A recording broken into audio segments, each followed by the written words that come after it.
안녕하십니까, 레필입니다. 3월 14일 두산 에너빌리티 보도록 하겠습니다.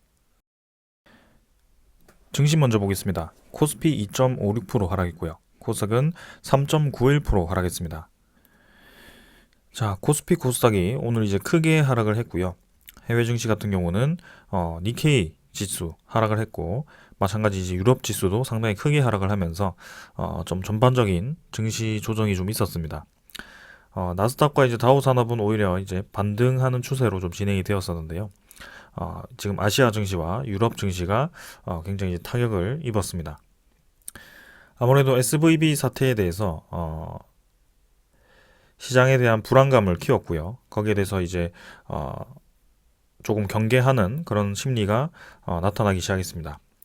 특히 이제 제가 어제 언급을 드리지 않았던 점이 있는데요. 오늘은 이제 미국의 CPI 지표, 소비자 물가 지표가 또 발표되는 날입니다. 그래서 오늘이죠. 오늘 10시 반 정도에 이제 10시 반에 이 2월 소비자 물가 지표 가 발표가 됩니다. 그래서 1월 달에는 이제 지표가 생각보다 둔화 추세가 느렸고요. 거기에 대해서 시장이 조금 인플레이션이 아직까지도 강하게 유지가 되고 있다라고 판단을 했었습니다. 그러나 이제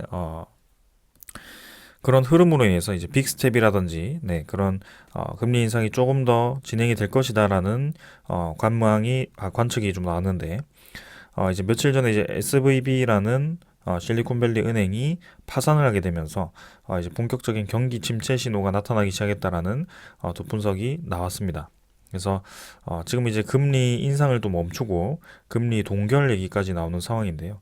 그러니까 어떻게 보면 이제 금리 인상을 아직까지도 유지를 해야 될 수 있고 어떻게 보면 금리를 인상하지 않아야 되는 지금 양갈래가 인상과 인하에 대한 양갈래가 지금 나오기 시작했습니다. 그렇기 때문에 시장이 굉장히 불안하다라고 볼 수 있을 것 같고 지금 오늘 이 CPI 지표가 또 어떻게 나오는지가 이 시장의 단기 흐름을 좀 결정할 수 있다라고 좀 말씀을 드리겠습니다. 그래서 CPI 지표는 이제 전월 대비 0.5%, 전년 동월 대비 6.1% 상승했을 것으로 예상을 좀 하고 있는데요.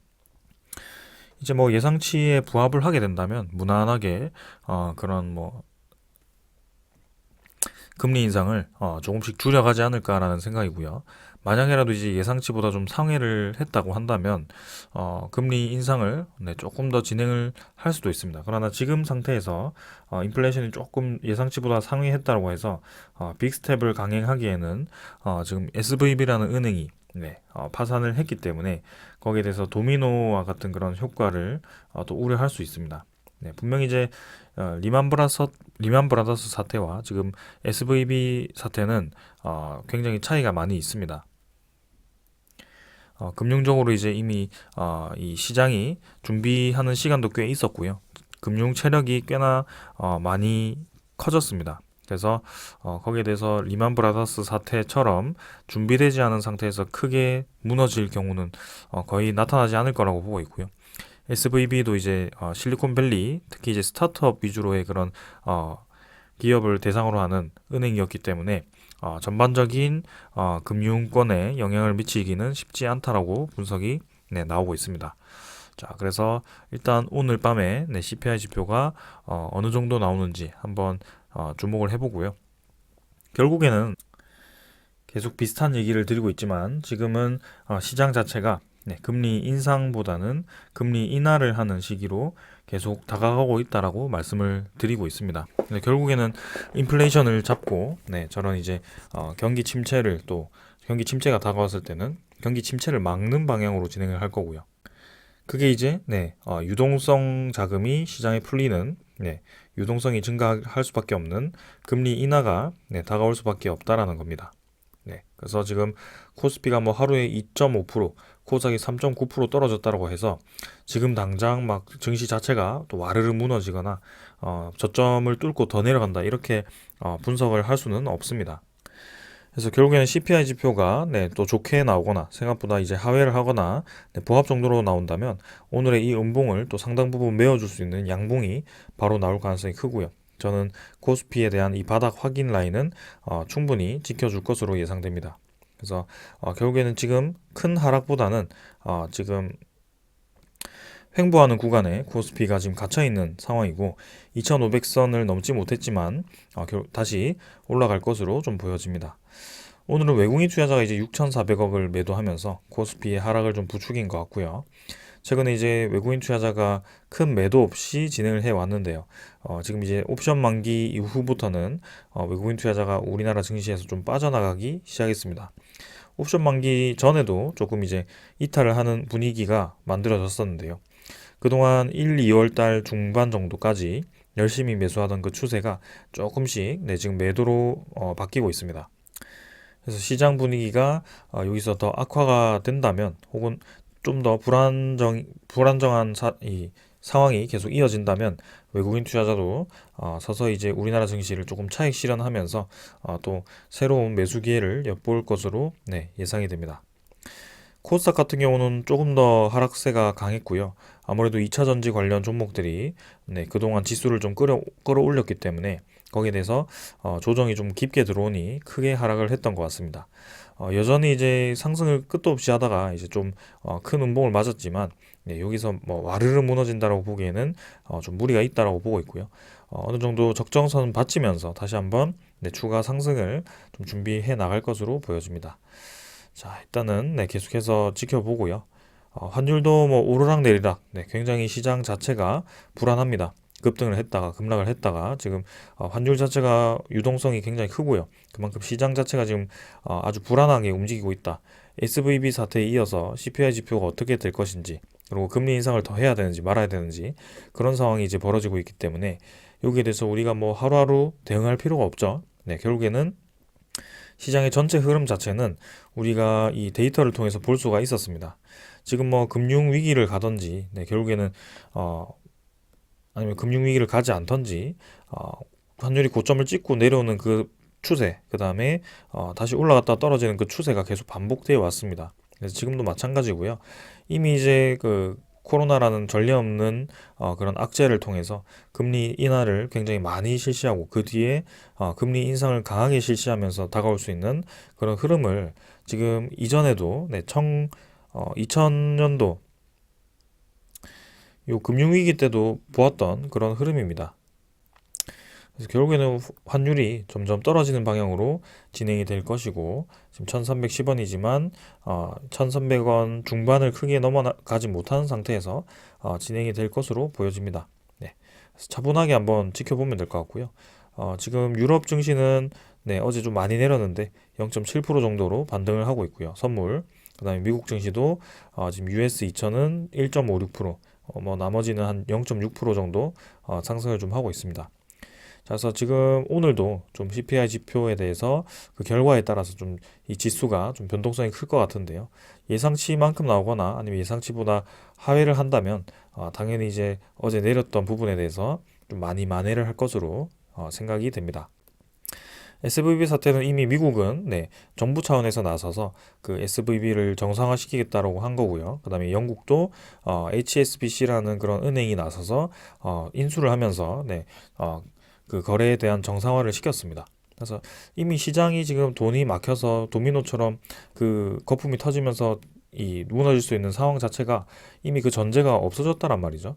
그만큼 이제 시장에 대한 대응력이 있다라는 것이고 빠르게 지금 그런 대응을 하면서 시장의 안전성을 불어넣고 있습니다. 그래서 뭐 지금 이 기사를 보거나 뭐 주변 소식을 들어보면 사실 금융위기가 이미 거의 온 것처럼 얘기를 하는데요. 절대 그렇지 않습니다. 지금 단지 시장에 대한 불안감이 커졌을 뿐이고요. 거기에 대해서 결국엔 시간이 지나면 안정화가 될 것입니다.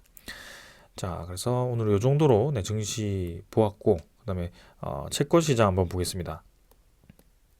채권 뭐 미국 10년물 국채금리 3.6%, 크게 변화 없었습니다. 지금도 이제 4%대에서 빠르게 지금 3.6%로 하락을 했고요. 여기서 뭐 큰 변화 없이 진행이 되고 있습니다. 그래서 국채금리가 지금 바닥 라인을 계속 3.5%, 3.6%대 이 수준에서 지금 지키고 있는데요. 추가적인 하락이 나올지는 계속해서 한번 보겠습니다. 자, 그래서 오늘 이 정도로 보고요. 종목으로 한번 넘어가겠습니다. 두산 에너빌리티 보겠습니다. 오늘 1030원 하락해서 5.78% 하락했고요. 16,780원으로 마무리가 되었습니다. 자, 오늘은 코스피 지표가 시작부터 좀 끝까지 밀리면서 굉장히 증시 자체가 좋지 않았고요. 두산 에너빌리티도 마찬가지 시작부터 끝까지 지금 계속 밀리면서 진행이 되었습니다. 굉장히 아쉽게도 우리가 주요하게 지켜봤던 17,400원을 좀 빠르게 반납을 한 상황이고요. 글로벌 증시 전체가 좀 하락을 하면서 어쩔 수 없는 흐름이 좀 나왔습니다. 그래서 전반적인 산업 테마 자체 그리고 전체적인 이 종목 자체가 모두 하락한 날이기 때문에 오늘 이제 크게 하락을 했지만 크게 걱정할 필요 없다라고 말씀을 드리고 싶고요. 충분히 있을 수 있는 그런 흐름이었다라고 말씀을 드리겠습니다. 지금 이제 시간의 거래량은 어제보다 조금 더 늘어났습니다. 네, 그래서 거래량은 좀 더 있었는데 일별 거래량은 850만 주 정도로 마찬가지로 이제 어제보다 좀 더 늘어났고요. 지금 이제 열심히 어렵게 뚫고 나간 구간을 또 이제 쉽게 반납을 해버리는 그런 상황이 만들어졌습니다. 자, 그래서 우리가 열심히 박스권을 만들었다가 17,400원을 뚫고 지금 이제 올라가는구나라고 했을 때 또 이렇게 시장에 대한 좋지 않은 흐름이 나오면서 단번에 또 이렇게 찍어내리는 흐름이 나왔습니다. 그래서 좋은 분위기로는 이제 이 241선 혹은 이제 여기 상단 라인 17,400원을 지켜주면서 추가적인 상승을 해주는 것이 좋았겠지만 결국에는 또 이렇게 한번 떨어뜨리면서 진행을 하는 것 같습니다. 그래서 추가적인 흐름이 좋은 흐름이 나오기 위해서는 당연히 이제 21선이라든지 아니면 내일 또 음봉을 메워주는 양봉이 좀 나와주면서 17,400원을 또 빠르게 다시 돌파해 주는 것이 좋을 것 같습니다.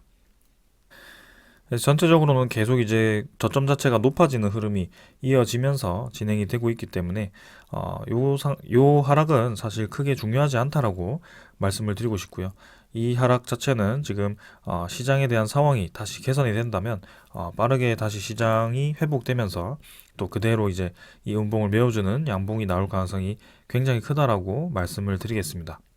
그래서 그동안 이제 올라오면 내려오고를 좀 반복을 하면서 좀 이제 이번 상승에 대해서 기대를 좀 할 수 있었는데 또다시 이제 하락을 시키면서 또 이제 기대감을 조금 꺾어버리는 상황이 나왔습니다. 그러나 지금 두산 에너빌리티에 대한 장기적인 흐름에 대해서는 큰 변화가 없었다라고 말씀을 드리고 싶고요. 옵션 만기일에 좀 특수한 케이스로 이 양봉을 밀어 올리면서 이 원전 에너지에 대한 테마가 전반적으로 좀 올라갔었는데 오늘은 다 같이 좀 하락을 하면서 이렇게 진행이 되었습니다.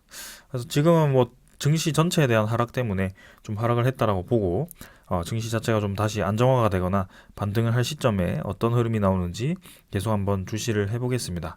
분명히 이제 이평선이 모이는 지점, 이 다시 나왔고, 여기서 이제 상승 방향으로 틀었는데요.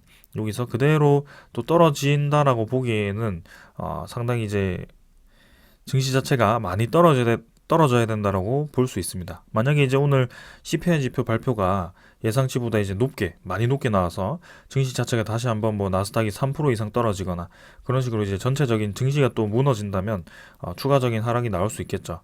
그러나 그렇게 나온다고 하더라도 이미 하락할 수 있는 범위 자체는 결정되어 있습니다. 두산 에너빌리티가 지금 그런 움직임으로 진행이 되고 있고요. 그리고 제일 중요한 것은 이 구간 내에서 이 투자자들이 어떻게 움직였는지가 굉장히 중요하다고 말씀을 드렸습니다.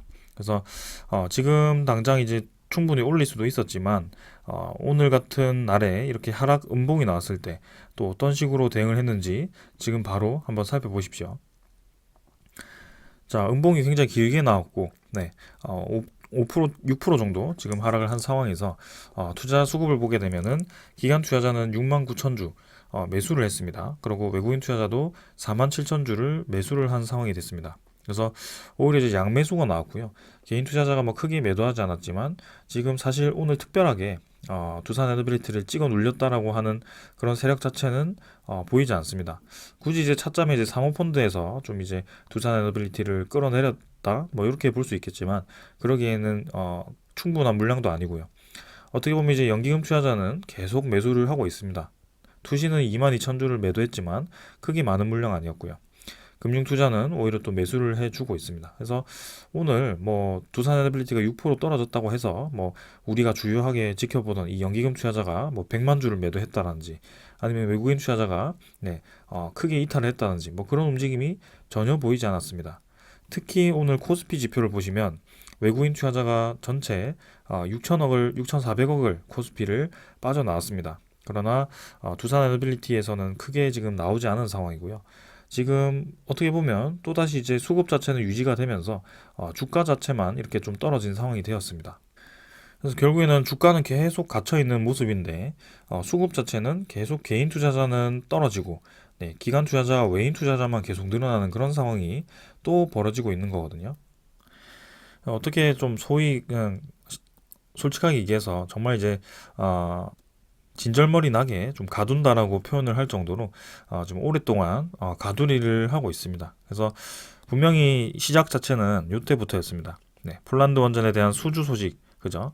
수주가 확정된 것은 아니지만 분명히 이제 MOU라는 그런 체결과 LOI 체결을 하면서 단독 협상자로 이제 설정이 되면서 그때부터 이제 관심이 나오기 시작했고요.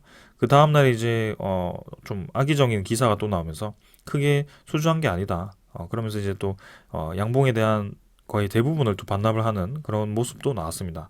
근데 그 시점부터 지금까지 계속 이제 이 두산 에너빌리티 주가를 어느 정도 올려놓고 계속 이제 바닥을 찍고 상단을 찍고 왔다 갔다 하는 그런 흐름이 이어지고 있습니다. 그러는 중에 이제 제가 어제도 말씀드렸지만 연기금 투자자가 올해만 하더라도 거의 1,000억을 매집을 했고요. 외국인 투자자도 지금 상당 부분 많이 매수를 했다라고 계속 말씀을 드렸습니다. 그래서 뭐 이렇게 상승을 뚫고 이제 나가면서 이제 매집이 끝났으니 올릴 수도 있다라고 분석을 드렸지만 지금 이제 시장 분위기가 또 이제 불안해지니까 어떤 명분으로 또 이렇게 하락을 시킨 겁니다. 그런데 하락을 시켰지만 지금 그동안 매수해왔던 그 부분을 크게 이탈시키지 않았다는 점에서 또 특이한 점이고요. 네, 그리고 거래량 자체가 지금 이전처럼 막 500만 주 아래로 200만 주, 300만 주대로 아직까지 떨어지지 않았습니다. 그래서 분명히 지금 두산 에너빌리티에 대한 관심도가 아직까지 있다라는 것이고요. 그 관련 종목들도 지금 다 같이 좀 그런 움직임이 보인다라고 좀 말씀을 드리고 싶습니다. 그래서 두산 에너빌리티뿐만이 아니고 계속 이제 이 전체적인 박스권이 이어져 왔고요. 그리고 이번에 이제 그 박스권을 뚫고 나가는 시점에서 다 같이 지금 조정을 좀 받았습니다. 그러나 분명히 지금 그 때가 저는 임박했다라고 보고 있고요. 지금 오늘 같은 이 음봉 하나로 전체를 부정하기에는 상당히 무리가 있다라고 계속 말씀을 드립니다. 그래서 주가에 집중을 하지 말고 전체적인 시장의 흐름과 이 기업에 대한 가치에 계속 관심을 두라라고 말씀드리는 것이 그런 이유 때문입니다. 그래서 단기로 보아서는 절대 이제 개인 투자자가 이길 수가 없습니다. 결국에는 이런 외국인 투자자, 외국인 보유 물량을 보더라도 이 시점부터 지금 이 시점까지 계속 이제 점진적으로 올라왔습니다. 외국인 투자자가. 그래서 이때 이제 몇 주부터 몇 주까지 올라갔는지 정확하게 모르겠지만 얼추 이렇게 숫자만 보더라도 수천만 주 이상을 매수했다라는 것을 알 수가 있습니다. 뭐 유상증자 물량도 있고 뭐 블록딜 물량도 있고 그랬겠지만 결국에는 이랬든 저랬든 매수를 계속 해왔다라는 것이고요. 주가 자체는 이제 떨어졌다가 올라왔다가 떨어졌다가 올라왔다가 결국에는 바닥을 깨고 더 내려왔다가 또 올라왔다가 뭐 이런 식으로 계속 제자리 걸음을 해왔습니다. 그러면 이 외국인 투자자가 지금 이렇게 수천만 주를 매수했던 그 구간이 결국에는 이 중간의 평균 가격으로 한다면 18,000원, 19,000원 그리고 블록딜 뭐 2만원 뭐 그 수준일 것 같습니다. 제가 봤을 때는. 네, 여러분들이 한번 그 개인 투자자의 관점 말고 외국인 투자자는 왜 손해를 보면서 계속 이렇게 매수를 하는가? 분명히 물음표를 가질 수 있죠. 근데 예를 들어 이제 한 달을 주고 딱 이 종목을 매수해서 한 달 만에 수익을 봐라. 이렇게 한다면 분명히 이제 이 손해를 보면서 사는 게 이해가 안 되겠죠. 그 한 달 동안요. 근데 결국에는 시간이 계속 있을 거고요. 이 외국인 투자자는 네, 수천만 주를 매수했습니다. 수천만 주를 통해서 수익을 한 10%만 얻더라도 굉장히 큰 수익이고요. 그리고 천천히 이제 매집을 하면서 보유량을 늘렸을 때 분명히 이제 기회가 왔을 때 한번 크게 올렸을 때는 상당히 이제 큰 수익을 얻을 수 있다는 겁니다. 그래서 우리가 단기적으로 접근해서는 절대 이제 수익을 얻기가 쉽지 않다는 거고요. 이미 이제 코스피에 대한 대세 하락과 그런 이제 악재는 이제 다 경험을 하고 지금까지 흘러 들어왔습니다. 그러나 이제 코스피가 완연하게 반등을 하는 듯 하다가 이제 SVB라는 딱 이제 네, 좋지 않은 시장 분위기를 형성할 수 있는 그런 소식이 좀 들려왔습니다. 근데 이제 거기에 막 너무 우리가 우려할 필요가 없다라는 거죠. 뭐 여기서 시장이 좀 더 하락을 한들 결국에는 시간이 지나면 네, 금리 인하로 틀 것이고 거기에 대해서 유동성 자금이 풀렸을 때 우리가 그 시장을 경험을 했기 때문에 어, 거기에 대해서 뭐 하루하루에 대해서 몰두를 할 필요가 없다라는 것을 네, 강조를 좀 드리겠습니다. 자, 그래서 뭐 내일 또 이제 이 음봉을 또 메워주면서 양봉으로 이렇게 만들어주면 좋겠지만 사실 뭐 내일 크게 오르지 않더라도 중요하지 않다라는 겁니다. 지금 이 흐름 자체가. 그래서 아쉽게 뭐 옵션 만기 전에 올랐던 그죠? 바짝 올렸던 이 양봉 자체가 좀 반납이 되었지만 결국에는 완연하게 저점을 찍고 올라가던 그 흐름이 있었고요. 조금 이제 급하게 올라가면서 우리 마음도 좀 급하게 만들었던 그런 경향이 있었지만 지금 자체는 큰 변화 없다는 겁니다. 결국에는 저점 자체가 점점 높아지고 있고 고점 라인 한번 뚫고 나갔지만 결국에는 고점 부근에 위치를 하고 있고요. 그 과정에서 매수할 수 있는 세력들은 계속 매수를 가고 있구나 이렇게 이해를 하시는 것이 좋겠습니다. 자, 그래서 이 정도로 보고 좀 넘어가도록 하겠습니다. 내일 이제 오늘 밤에 또 이제 CPI 지표가 예상치만큼 나오면서 또 이제 시장에 대한 하락세를 만회를 할 것인지 한번 주목을 해보고요. 그다음에 이제 공매도 잔고를 보면 이제 810만 주까지 어제 감소를 했다가 이제 850만 주까지 또 40만 주 정도가 늘었습니다. 그래서 3월 9일이 이제 옵션 만기일이었는데요. 옵션 만기일까지 바짝 이제 주가를 끌어올리면서 네, 두산 에너빌리티를 상승을 시켰는데 3월 10일 이제 옵션 만기 다음 날에 또 이제 공매도 잔고를 다시 늘리면서 조금 이제 조정을 주었던 것 같습니다. 그래서 3월 13일, 3월 14일에도 공매도 거래량이 조금 있었는데요. 여기서 이제 잔고가 계속 늘어나는 방향으로 진행되는지는 추세를 좀 더 봐야 될 것 같습니다. 그러나 지금 이 흐름으로 보았을 때는 공매도 잔고가 크게 늘어났을 것 같진 않고요. 거기에 이어서 지금 대차 잔고도 크게 늘어나지 않고 있습니다. 신규 공매도가 늘어나기 시작하기 위해서는 일단 전제 조건이 대차 잔고가 늘어나야 됩니다. 대차 잔고 자체가 뭐 모두 공매도화 되는 것은 아니지만 공매도를 이용하기 위해서는 이미 대차 잔고가 있어야 되는 것은 사실이고요. 근데 그 대차 잔고 자체가 오늘도 네, 상원이 이제 100만 주, 체결이 22만 주 되면서 또 80만 주 가까이가 상원이 되었습니다. 그래서 대차 잔고가 2,650만 주까지 지금 감소를 한 상황이고요. 최근에 이 대차 잔고의 흐름을 보았을 때는 네, 또 거의 제일 낮은 수준으로 또 하락을 했습니다. 네, 대차 잔고도 떨어지고 있고 공매도 잔고도 지금 열심히 떨어지는 방향으로 진행이 되고 있다. 뭐 오늘 하루는 좀 40만 주 올랐을 수도 있지만 결국에는 지금 1,500만 주에서 800만 주까지 감소를 했다는 게 사실이고요. 그래서 분명히 저는 이 지표 자체가 두산 에너빌리티가 올라가기 딱 좋은 그런 흐름이 만들어지고 있다는 것을 강조를 드리고 있습니다. 그래서 오늘 이 음봉으로 네, 너무 네, 상심하지 않기를 바라겠습니다. 자, 그리고 추정 물량 외국인 추정 물량은 5만 주, 당일 물량은 4만 2천 주. 그래서 지금 추정 대비 당일은 네, 크게 변화 없었고요. 12.65%, 12% 중반대를 유지를 하고 있습니다. 외국인 투자자 어제 그리고 그저 금요일은 좀 매도를 했었는데요. 오늘 매도세를 줄이면서 진행이 되었습니다. 자, 사실상 오늘 크게 하락을 했지만 두산 에너빌리티를 비중을 줄이면서 하락시키는 세력은 없었다. 그래서 누군가 떨어뜨렸지만 크게 지금 이탈한 세력이 없기 때문에 지금 그동안 두산 에너빌리티를 매집하던 그 세력은 그대로 들어있다라고 좀 말씀을 드리고 싶습니다. 자, 그리고 이제 오늘 같은 하락이 참 이유 없는 하락일 수도 있고 지수에 대한 하락일 수도 있고요. 참 그렇습니다. 그래서 그동안에 제가 항상 말씀드렸던 그 패턴이 하나가 있습니다. 지금 보시면은 이 당시에도 이제 유상증자를 실시했고요. 두산 에너빌리티가 한번 바짝 오르고 나서 좀 조정을 받으면서 17,000원 부근에서 좀 장기적으로 떨어지는 분위기가 형성이 되었었습니다. 그 과정에서 이제 외국인 투자자가 계속 이제 지분을 늘려오는 그런 움직임이 나타났었고요. 기관 투자자도 마찬가지였습니다. 그러는 과정에서 이제 유상증자가 이제 신주 상장이 되고 시간이 지나면서 바닥을 찍고 이제 올라가는 그런 흐름이 나왔습니다. 근데 잘 올라가다가 이제 한번 이렇게 14,000원 부근에서 그죠?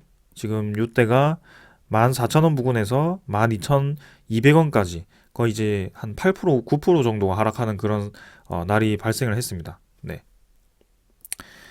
자, 그럼 마찬가지죠. 지금처럼 생각을 한다면 부정적인 분들은 또 이제 이렇게 뚫고 더 내려가고, 네, 계속 이제 장기적인 하락 추세가 N자로 뭐 벌어진다든지 이제 그런 뭐 트집을 잡으면서 또 이제 진행을 할 겁니다. 그러나 이제 그때 정말 이제 의외의 결과가 나오게 됩니다. 쌍바닥을 찍고 이제 음봉을 메워주는 그런 양봉이 하나 나오게 되고요. 그 다음부터 이제 두산 에너빌리티가 거의 3배 가까이 올라가는 그런 수급 자체가 만들어집니다. 그래서 여기서 제가 말씀드리는 것은 지금 이 음봉이 나와서 바로 이제 여기서 쌍바닥을 찍고 또 이렇게 쭉 올라간다라고 말씀드리는 것이 아니고요. 결국에는 이제 저렇게 음봉이 갑작스럽게 나오다가도 올라가는 종목들은 올라가게 되어 있다는 겁니다. 그래서 뭐 세력이 흔들던 세력이 뭐 계속 가돌이를 하던 어떤 이유에서라든지 지금 우리가 거기에 집중할 필요가 없다는 겁니다. 네, 지금은 우리가 분명히 이 기업에 대한 가치를 알고 있고요.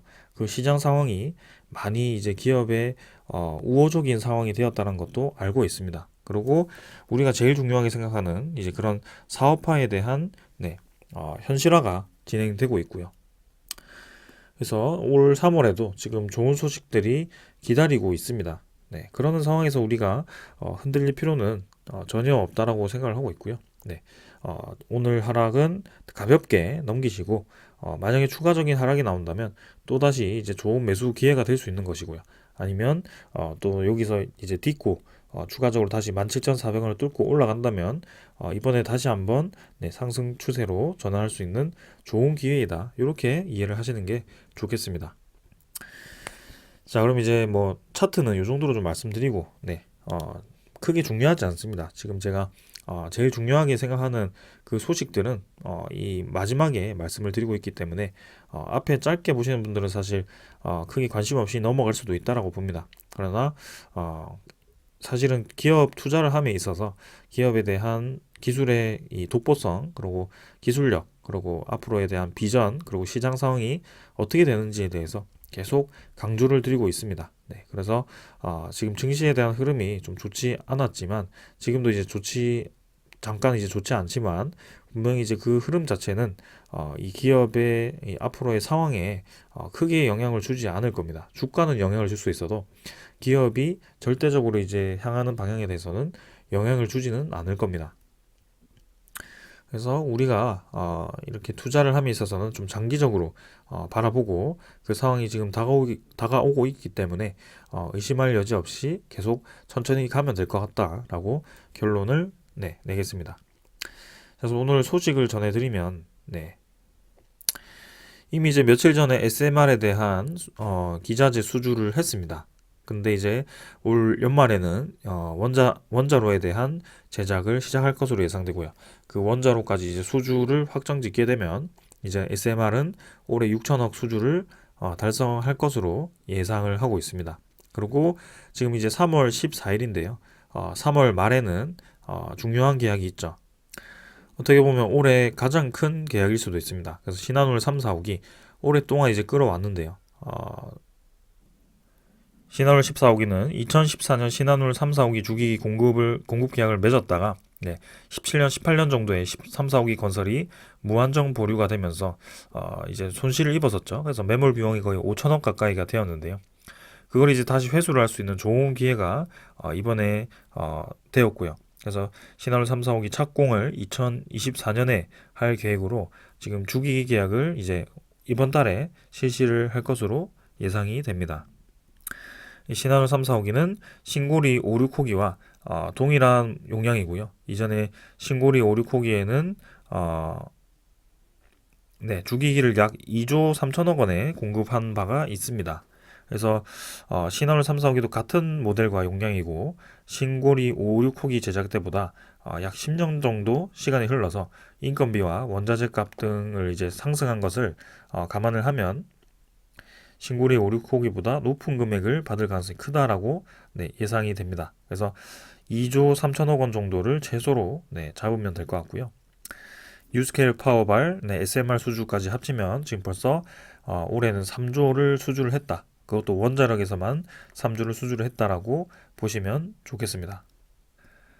자, 그래서 원전 수주 이외에도 결국에는 이제 수소 시장, 뭐 풍력 시장, 가스터빈 시장 계속해서 이제 그 시장들이 에너지 자체에 대한 시장들이 커지고 있습니다. 거기에 대해서 우리도 좋게 생각하고 있고 천천히 접근을 하면 될 것 같고요. 그리고 그동안 이제 좀 잠잠했던 네덜란드와의 그런 협력 관계도 계속 이어지고 있습니다. 그래서 반도체 배터리 뭐 중심이겠지만 원전과 청정 에너지도 협력을 강화하면서 MOU를 체결했고요. 지금 관련한 에너지 협약이 계속 확대가 되고 있습니다.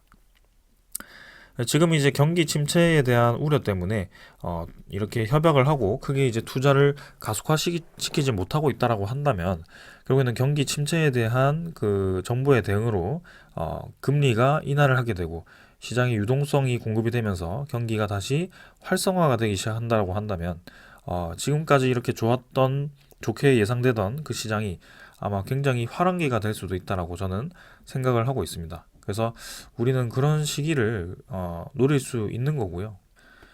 그때까지 언제 기다리냐라고 말씀하실 수도 있지만 주식 투자에서 승리를 하기 위해서는 그런 인내심을 좀 가져야 된다라고 말씀을 드리고 싶습니다. 그래서 냉정하게 말씀드리면 결국에는 시장이 고점을 찍고 지금 떨어지고 횡보하는데 걸리는 시간이 거의 2년이 걸렸습니다. 그래서 코스피가 다시 이렇게 큰 상승을 하기 위해서는 분명히 이제 금리 인하라는 그런 시장이 다가와야 되고요. 그런 인하에 대한 시장이 다가올 때까지 우리는 이 횡보장을 지겹게 이제 겪어야 될 수도 있습니다. 그런 과정에서 두산 에너빌리티와 그 다음에 원전 테마가 어떻게 움직일지는 사실 정확하게 말씀을 드릴 수는 없습니다. 그러나 장기적으로 보았을 때는 시장의 상승 사이클이 다시 돌아오는 그런 차례고요. 적어도 이제 이 하락이 이제 다가오지는 않을 거고요.